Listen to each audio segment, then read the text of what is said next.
नमस्कार साथियों, स्वागत है आप सभी का अंकित इंस्पायर्स इंडिया पर। मैं हूं अंकित अवस्थी। आप सभी को होलिका दहन की हार्दिक शुभकामनाएं। आप सभी साथियों का यह त्योहार जो कि हर्षोल्लास से उत्तर भारत समेत पूरे देश भर में मनाया जा रहा है, आप सभी को मंगल कामनाएं। शुरुआत करते हैं आज के सेशन की और जानने का प्रयास करते हैं कि किस प्रकार से यूरोपियन कंपनीज को चुनौती देने के लिए एक साथ भारतीय कंपनियां आ रही हैं।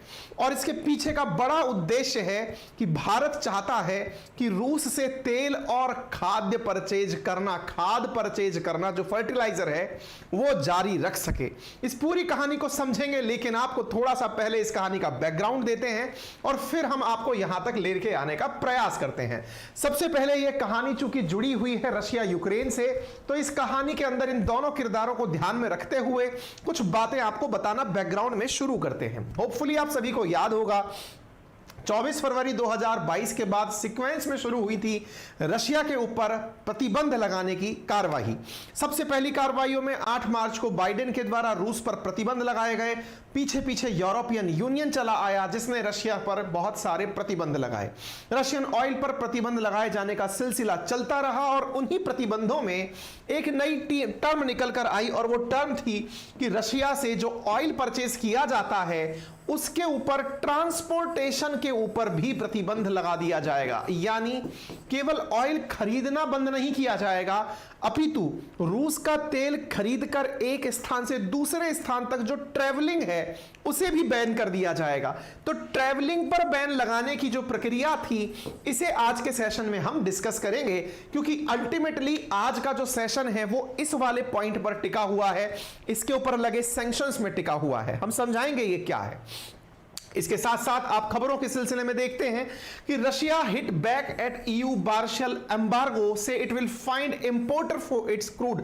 मैं इस चर्चा को बताऊंगा, लेकिन उससे पहले आपको थोड़ा सा ये सैंक्शन क्या है ये बता देता हूं। देखिए, समझने का प्रयास इतना सा करिए कि रशिया पर जो सैंक्शंस लगाए गए थे उनके दो रूप थे। एक, हम तेल खरीदेंगे नहीं, और दूसरा, तुम्हें तेल बेचने से तो नहीं रोक सकते लेकिन तुम्हारे ट्रांसपोर्टेशन को रोक देंगे। अब वो कैसे रोक दोगे? क्या समुद्र तुम्हारे बाप का है? क्या महासागर तुम्हारे बाप का है? तो आंसर है जी नहीं। असल मायने में जहाज उनके बाप के हैं, यानी जिन जहाजों में तेल जाता है वो यूरोपियन देशों के हैं, इसके साथ साथ उन देशों के हैं जो इस पर प्रतिबंध लाद रहे हैं। इतना ही नहीं, जहाज पर जब तेल जा रहा होता है तो समटाइम्स कुछ समुद्री दुर्घटनाएं होती हैं। दुर्घटनाएं कैसी? कई बार समुद्र में तेल के जो जहाज हैं वो गिर जाते हैं, पलट जाते हैं या कोई दुर्घटना में शिकार हो जाते हैं। ऐसी स्थिति में तेल समुद्र पर फैल जाता है। तेल के समुद्र में फैलने से एक बहुत बड़ी पर्यावरणीय समस्या उत्पन्न होती है जिसे आप ऑयल स्पिल की घटना के नाम से जानते हैं। उस तेल के फैलने से मराइन इकोसिस्टम यानी समुद्री पारिस्थितिकी जो तंत्र है वो बुरी तरह प्रभावित होता है। समुद्र की गहराई में रहने वाले मछलियां या फिर नीचे की तरफ पैदा होने वाले जो छोटे छोटे पादप हैं वो पूरी तरह ऑक्सीजन और जो प्रकाश की विकिरणें हैं उनसे वंचित रह जाते हैं और बड़ी मात्रा में समुद्र को नुकसान होता है। इस नुकसान का खामियाजा चुकाने के लिए उस जो जहाज ले जा रहा व्यक्ति है उससे पैसा वसूला जाता है। अब ऐसी स्थिति में जिसका तेल फैला है वो तो ऑलरेडी संकट में है कि उसका तेल लुट गया। ऐसी स्थिति में वो तेल के साथ साथ इस नुकसान का हर्जाना कैसे पे करेगा, क्योंकि यह हर्जाना बिलियंस ऑफ डॉलर में होता है। सामान्यतया एक तेल फैलने का हर्जाना $1 बिलियन से ऊपर निकलता है। इतने का तो वो माल नहीं खरीदा जितना का उसके ऊपर पेनल्टी आ गया। ऐसी पेनल्टी से बचने के लिए करें क्या? इसको निपटाने के लिए फिर तरीका अपनाया जाता है उस जहाज का इंश्योरेंस करा दिया जाए। इंश्योरेंस का मतलब जहाज आपका है, तेल आपका है, आप ले जाइए, लेकिन अगर तेल फैल गया तो पैसा जहाज वाले को नहीं देना होगा, इंश्योरेंस कंपनी को देना होगा। अब ये इंश्योरेंस कंपनी इतनी पैसे वाली कैसे हो जाती है?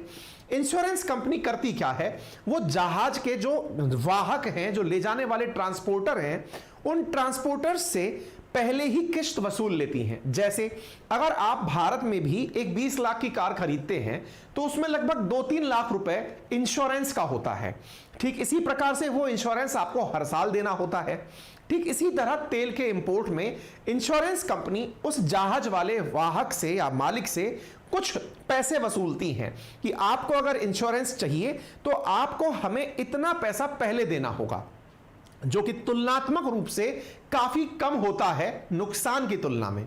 ऐसी स्थिति में ये इंश्योरेंस कंपनियां उन जहाजों को इंश्योर कर देती हैं और वो जहाज निर्बाध रूप से चलते हैं। तो रशियंस के साथ चैलेंज ये हुआ कि यूरोपियंस ने अपने जहाज भी अपने रखे हुए थे और जो तेल को प्रोटेक्ट करने वाले इंश्योरर थे वो भी अपने रखे हुए थे। ऐसी स्थिति में रूस पर सैंक्शन लगाते हुए यूरोपियन यूनियन और अमेरिका ने इनके तेल को खरीदने से तो इनकार किया ही, साथ में एक काम और किया, और वो क्या था कि तुमको हम इंश्योरेंस भी नहीं देंगे।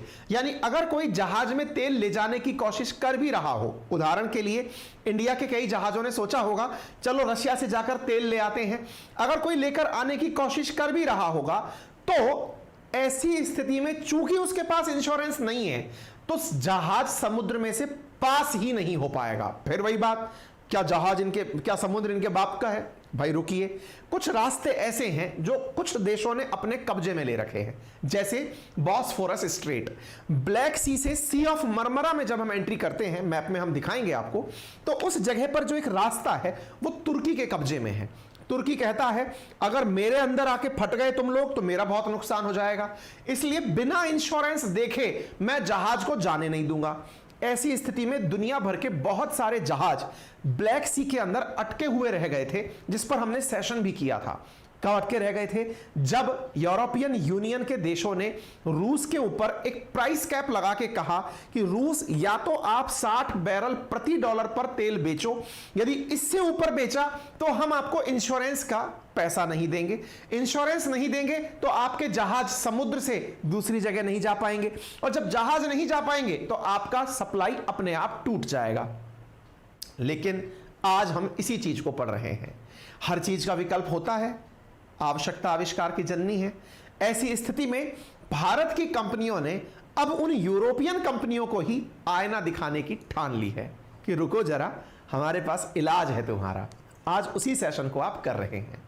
तो हमने आपको जैसा बताया, तो फिलहाल हम एविडेंस में आपको कुछ अखबारों की कटिंग दिखाते हैं। जो कहानी हमने बोली उस कहानी में पत्राचार किस तरह से हुआ और उस कहानी को फिर आज तक हम कैसे लेकर आए। तो देखिए, जैसा मैंने आपसे कहा, रशिया के ऊपर पार्शियल बैन लगा था, ऑयल एम्बार्गो लगा था, जिसकी वजह से इंपोर्ट करने की दिक्कत आ रही थी। रूस ने कहा चिंता मत करो, हम देश ढूंढ लेंगे, और इन्होंने भारत को और चीन को अपने लिए एज ए कंट्री ढूंढ लिया। पहला प्रतिबंध क्या था? यूरोप ने कहा हम तेल उतना नहीं खरीदेंगे जितना पहले खरीदते थे। रूस ने कहा मत खरीदो, हम चीन को और भारत को तेल बेच देंगे। पहला तो इन्होंने विकल्प ढूंढ लिया, कंट्री बदल के। फिर क्या हुआ? यूरोपियन यूनियन ने कहा कि हम इंश्योरेंस नहीं देंगे। कोई बात नहीं, मत दो, तुम मराइन इंश्योरेंस नहीं दोगे, हम झेल लेंगे। क्यों नहीं देंगे? क्योंकि साहब हमें पता है कि इतने का नुकसान हो सकता है। बोले कोई बात नहीं। ऐसी स्थिति में यूरोपियन यूनियन ने जो इस पर ऑयल एम्बार्गो लगाया कि तुमको प्राइस कैप के अंदर ही रहना है, 60 डॉलर प्रति बैरल से ऊपर तेल नहीं बेचना है, अगर हम इससे ऊपर बेचोगे तुमको इंश्योरेंस नहीं देंगे, तो इन्होंने कहा ठीक है मत दो, कोई बात नहीं, हम इसका भी इलाज ढूंढ लेंगे। ऐसी स्थिति में इंडिया से अमेरिका ने एक तंज मानकर, समझिए, क्योंकि असल में हमने उसे पॉजिटिव लिया, अमेरिका ने हमें कुछ कहा था। क्या कहा था? बड़ा ही इंटरेस्टिंग वाकया हुआ था। आपको याद होगा कुछ समय पूर्व हमने एक सेशन किया था जिसमें हमने यह बताया था कि अमेरिका ने इंडिया से कहा खरीद लो जितना तेल रूस से खरीदना है, हमें कोई दिक्कत नहीं है। हमने सोचा कि देखो कितना अच्छा हो गया, अमेरिका दब गया हमसे। लेकिन अंदर की बात उसने जो बोली थी वो कंडीशन अप्लाई करके बोली थी। वो हमने सेशन में हालांकि बताई थी कि उसने कहा था प्राइस कैप को मानते हुए खरीदना, और दूसरा इंश्योरेंस हमारी कंपनियां तभी देंगी जब प्राइस कैप के अंदर आप तेल खरीदोगे, यानी 60 डॉलर प्रति बैरल के भाव पे खरीदोगे। ऐसी स्थिति में भारत ने कई कंपनियों से संपर्क किया, लेकिन जवाब नकारात्मक था क्योंकि सब अमेरिका के प्रभाव में थे। तो रशिया आगे आया। रशिया ने कहा चिंता मत करो, अगर ऐसा होगा कि आपके इंश्योरेंस के कारण तेल नहीं निकलेगा तो हमारा देश इस रास्ते को प्रोटेक्ट करने के लिए इंश्योरेंस देगा। साथियों, ब्लैक सी से होकर के ये है बॉस्फोरस स्ट्रेट होते हुए जो सी ऑफ मरमरा के लिए रास्ता जाता है, जो तुर्की के कब्जे में है। बोले इसको प्रोटेक्ट करने के लिए इंश्योरेंस हम देंगे। रूस ने काफी दिन काम चलाया, रूस ने हमें जहाज भी दिए, और ऐसी स्थिति में आज की जो आगे स्थिति है वो ये कि इंडिया के इंश्योरेंस कंपनियों ने एक साथ आकर के एक और विकल्प तैयार करने की कोशिश की है, और वो ये है कि कोई बात नहीं, अगर हमारे साथ इतने ही चैलेंजेस हैं तो हमारे जहाजों को, क्योंकि इंडिया ऑलरेडी अपना 1/3 तेल रूस से परचेज कर रहा है, तो क्यों ना हम मिलकर ऐसा करें कि अपने जहाजों को इंश्योरेंस भी हम ही बांटें। और अगर अपने जहाजों को हम इंश्योरेंस बांटेंगे, हालांकि बहुत बड़ा पैसा इन्वेस्ट होगा, बहुत बड़ा नुकसान हो सकता है, कई कंपनियां बर्बाद हो सकती हैं अगर ऑयल स्पिल हो गया, पर कोई बात नहीं, जब अपॉर्चुनिटी है तो इसको हम कैश भी कर सकते हैं। अगर इंडिया के जहाज हमसे इंश्योरेंस चाहेंगे तो वो तो देंगे ही, दुनिया को भी बेचेंगे। और ऐसी स्थिति में न्यूज छपती है इकोनॉमिक्स टाइम्स के अंदर, क्या खबर छपती है, India's general insurance eyes bigger marine pool for Russian oil fertilizer shipment, कि ना केवल तेल के लिए बल्कि फर्टिलाइजर यानी खाद के लिए भी हमारी जो इंश्योरेंस कंपनियां हैं वो आपस में पूल बना करके इस परिस्थिति से निपटने के लिए तैयार हो रही हैं। है इंटरेस्टिंग कहानी। आज के सेशन में इस कहानी के आगे भी आपको बताएंगे कि क्या सोच रही हैं इंश्योरेंस कंपनियां, लेकिन उससे पहले एक जानकारी और जान लीजिए, और वो ये है, कई बार आपके दिमाग में ये आता होगा कि आज तेल के भाव इतने चढ़ गए, आज तेल के भाव इतने गिर गए। असल में ये भाव चढ़ते और उतरते हैं कहां? कौन डिसाइड करता है बैठ करके कि आज सोना इतने का होगा, तेल इतने का होगा, या फिर दुनिया के अंदर मतलब एयरपोर्ट का जो एयर फ्यूल है वो इतने का होगा? ये कौन डिसाइड करता है? इसको जानने के लिए मैं एक बुक सजेस्ट कर रहा हूं जिसका लिंक कमेंट बॉक्स में पिन किया है।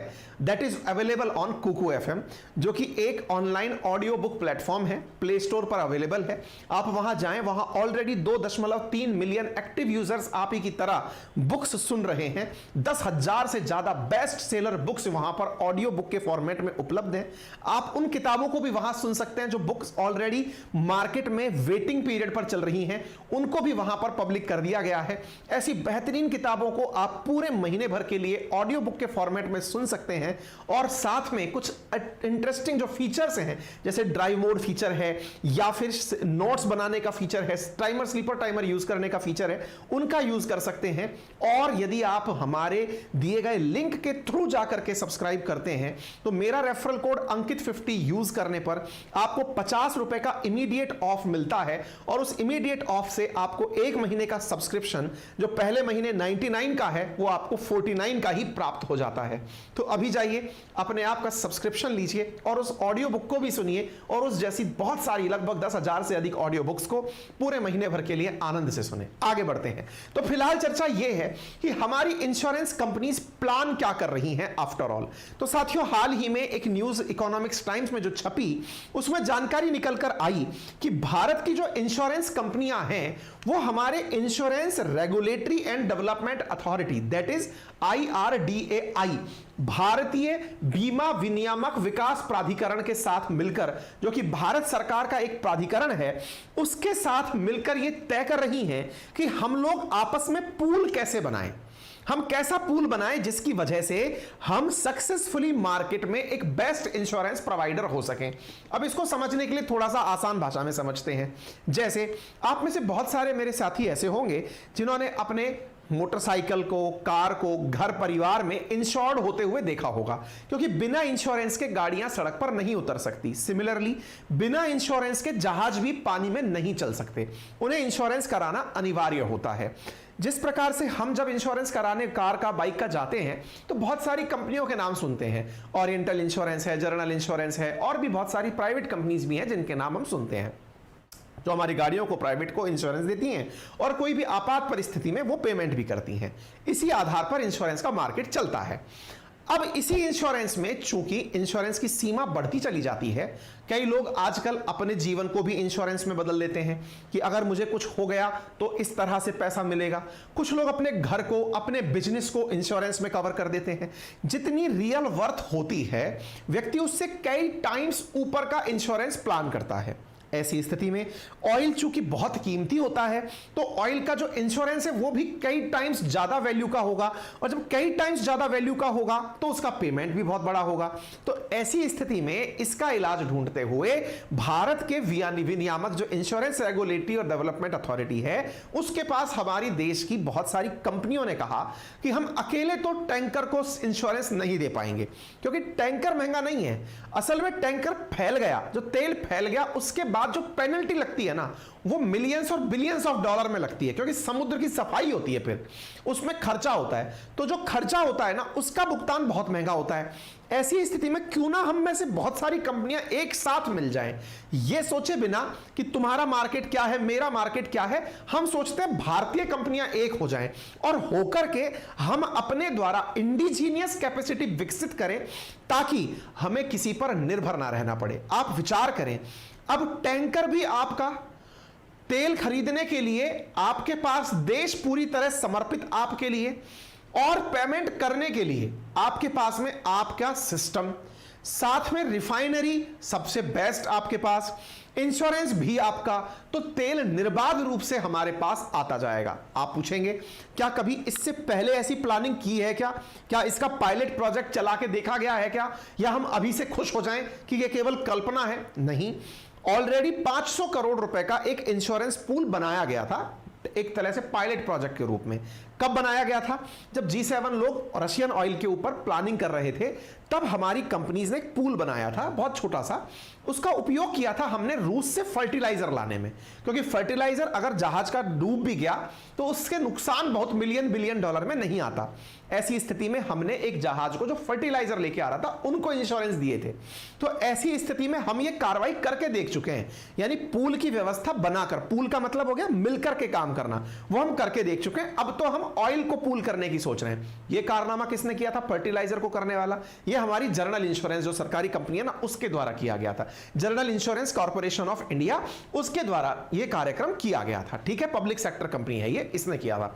अच्छा, अब सवाल बनता है हम कितना एक्सपेक्ट कर सकते हैं कि हमें इससे फायदा होगा? एक्सपेक्ट तो आप बहुत कुछ कर सकते हैं। कैसे? जहां रूस से हम लोग फाइनेंशियल ईयर 2021 में 5.48 बिलियन डॉलर का तेल खरीदते थे, इस बार हम लोग 32.81 बिलियन डॉलर का तेल खरीद रहे हैं। इंडिया की कुल आवश्यकता की 1/3 पूर्ति हमें रशिया कर रहा है। ऐसी स्थिति में हमारे पास में एक पूल बड़ा हो जो कि उस पूरे इंपोर्ट को पूरी तरह से प्रोटेक्ट कर सके, इसलिए हमारी कंपनीज एक साथ होकर काम कर रही हैं। अब चैलेंज क्या आ रहा है? चैलेंज ये आ रहा है कि हमारे पास में इतना फॉरेक्स नहीं है कि दुनिया को पेमेंट इतना डॉलर में किया जा सके। ऑलरेडी हमारे पास जो फॉरेक्स है वो दुनिया का काफी बड़ा हिस्सा है, लेकिन उसके बावजूद भी तेल अगर फैलेगा तो पेमेंट डॉलर में होगा। तो ऐसी स्थिति में हम प्रयास ये कर रहे हैं कि पेमेंट को रूपी रूबल व्यवस्था में परिवर्तित किया जाए, या जैसे अभी थोड़े दिन पहले रुपये का हमने दिरहम से आपको कॉन्ट्रैक्ट बताया था यूएई के साथ, उसमें पेमेंट किया जाए। उन व्यवस्थाओं पर लगातार काम चल रहा है। यानी एक प्रकार से तेल का पेमेंट तो हम अपनी भाषा में कर दें और इंश्योरेंस का पेमेंट हम डॉलर में कर दें। क्यों? क्योंकि जिसका नुकसान होगा वो जरूरी नहीं है कि हमसे हमारी मुद्रा में पेमेंट ले, इसलिए हम लोग लगातार प्रयासरत हैं। ठीक है, तो ऐसी स्थिति में आने वाले समय में देखना होगा कि भारत के लिए रशियन ऑयल कितना फायदेमंद सिद्ध होता है। आगे बढ़ते हैं साहब। इसके साथ साथ अब बात करते हैं फर्टिलाइजर के केस में। इंडिया लगातार ना केवल क्रूड के केस में, बल्कि जो अपन air fuel, aviation turbine fuel होता है, उसमें भी लगातार हम रशिया से डिमांड को रेज करते जा रहे हैं, ताकि हमें सस्ता तेल मिले और जिसका उपयोग हमारी जो मतलब एविएशन इंडस्ट्री है उसको होता रहे। फर्टिलाइजर्स के केस में भी हमें ऐसा ही फायदा होने जा रहा है जैसा हमें एविएशन टर्बो फ्यूल के केस में होगा। सस्ते दाम पर जब चीजें मिलेंगी, एविएशन सेक्टर में जब हमें सस्ता तेल मिलेगा, तो जो हम आज प्लान कर रहे हैं इतने सारी फ्लाइट्स खरीदने की, उन फ्लाइट्स को खरीदने के बाद सस्ते तेल की वजह से हम अपने सेक्टर में काफी अच्छे से बूम कर पाएंगे। तो ये सारी संभावनाएं हैं। आने वाला सेशन बताएगा, समय बताएगा कि किस तरह से दुनिया आगे की दिशा लेती है। फिलहाल इंडिया पूरी मुस्तैदी के साथ रशिया के साथ व्यापार के लिए आगे बढ़ रहा है। अब इसमें जो सबसे बड़ा चैलेंज है जो आपके और हमारे दिमाग में आता है, और भारत सरकार भी अब रशिया के सामने उसे रखने लगी है, और वो ये है कि रशिया, आपसे हम तेल खरीदते हैं, हमारा जो ट्रेड डेफिसिट है वो बढ़ता जा रहा है। जहां हमारे साथ व्यापार आपका बहुत सीमित था, अब हम 35 बिलियन डॉलर तक का तो केवल तेल खरीद ले रहे हैं सालाना। इससे दुनिया भर में हम आपके लिए एक ऐसा सब्स्टिट्यूट बन चुके हैं जो कि आपको इस समय भी युद्ध के काल में विदेशी मुद्रा से संचित रखा हुआ है, सिंचित रखा हुआ है। तो ऐसी स्थिति में आप हमारे लिए क्या बेस्ट प्लान कर सकते हैं, आप वो हमें बताएं। तो इंडिया अब वर्तमान स्थिति में रूस से अपने लिए और फेवर्स लेने की कोशिश में रहेगा। यानी इंडिया चाहेगा कि रशिया अपने द्वारा कुछ ऐसे पदार्थ हमसे खरीदे जिससे हम उस प्राइस को कंप्रोमाइज कर सकें, या तो रूसी कंपनियां आकर भारत में ही वस्तुओं का निर्माण करें ताकि यहां से बनाकर हम रूस भेज सकें, ताकि जो हमारा ट्रेड बैलेंस है उसे हम बराबर कर सकें। फिलहाल ऑलरेडी हम इतना ज्यादा अपना घाटे में जा चुके हैं इनके साथ व्यापार करके, क्योंकि खरीद ही खरीद रहे हैं। जैसे अब आप पूछेंगे ऐसा तो हम बहुत देशों से करते हैं, नहीं। जैसे हम यूएई से तेल खरीदते हैं तो हम बहुत सारा पदार्थ उन्हें बेचते भी हैं, खाद्यान्न बेचते हैं, और यही व्यापार का सही तरीका होता है। रूस के साथ अभी हमने तेल खरीदा है, उन्हें बेचने में हमने कोई बढ़त हासिल नहीं की है। क्या बेच सकते हैं हम? तो बहुत सारी जरूरतें रशियंस की भी हो सकती है, नहीं भी हो सकती, तो जो दुनिया भर से वो लेते हैं वो हमसे लो। यदि आप चाइना से कुछ लेते हो तो हमसे लो, अगर आप अमेरिका से कुछ लेते थे या यूरोप से कुछ लेते थे तो अब वो हमसे लो। तो यही एक टू वे रिलेशन होगा, और इंडिया के जो डिप्लोमेट्स हैं अब वो रशिया के साथ इसी नेगोशिएशन पर आगे बढ़ रहे हैं। बाकी आप इस तरह से इस विचार से कितना सहमत हैं, असहमत हैं, उसके लिए कमेंट बॉक्स पूरी तरह खुला है। और सबसे इंपॉर्टेंट बात, ये सेशन आपने इतना देर तक सुन लिया है तो वीडियो के नीचे राइट हैंड कॉर्नर में एक सब्सक्राइब का बटन दिया हुआ है। यदि आप नए हैं इस प्लेटफॉर्म पर तो उसे जरूर क्लिक कर दें, और आपने ऑलरेडी क्लिक किया हुआ है क्योंकि उसका कोई चार्ज तो लगता नहीं है, तो अपने सभी साथियों से इस सेशन को साझा कर दें। ये आपका द्वारा हमारे लिए बहुत बड़ा सहयोग होगा। वीडियो लाइक करिए, शेयर करिए, सब्सक्राइब करिए। यह आपका अपना प्लेटफॉर्म है जिस पर हम दुनिया भर की खबरें आप तक पहुंचाने के लिए प्रयास में हैं। फिलहाल के लिए इतना ही। जानकारी पसंद आई हो तो बहुत बहुत धन्यवाद। बाकी हमने आप लोगों को रेफरल कोड अंकित 50 के साथ उस बुक के डाउनलोड करने का ऑप्शन कमेंट बॉक्स में पिन कर दिया है और डिस्क्रिप्शन में भी डाल दिया है। और हाँ, हमारा जो दूसरा यूट्यूब चैनल है that is RNA by Ankit Awasthi sir, उस पर हमारा रेगुलर मॉर्निंग में Monday to Friday session RNA के नाम से हो रहा है। हमारा application RNA by Ankit Awasthi sir के नाम से आ चुका है। आप उसे गूगल प्ले स्टोर पर सर्च कर सकते हैं, जहां पर पेड कोर्सेज अवेलेबल हैं। किस चीज के पेड कोर्सेज हैं? जनरल अवेयरनेस कोर्सेज हैं, जहां पर हम history, geography, polity, economy, UPSC foundation level के तैयार करा रहे हैं, जिससे आपके जितने भी एग्जाम्स हैं जैसे कि स्टेट पीसीएस है, एसएससी है, उस लेवल की तैयारी बहुत बेहतरीन लेवल पर हो पाएगी। बोर्ड के थ्रू क्लासेस हो रही हैं, डिजिटल लर्निंग हो रही है, बेहतरीन कंटेंट और क्लासेस आपके साथ साझा की जा रही हैं। ठीक है, फिलहाल के लिए इतना ही। अपना ख्याल रखें। धन्यवाद।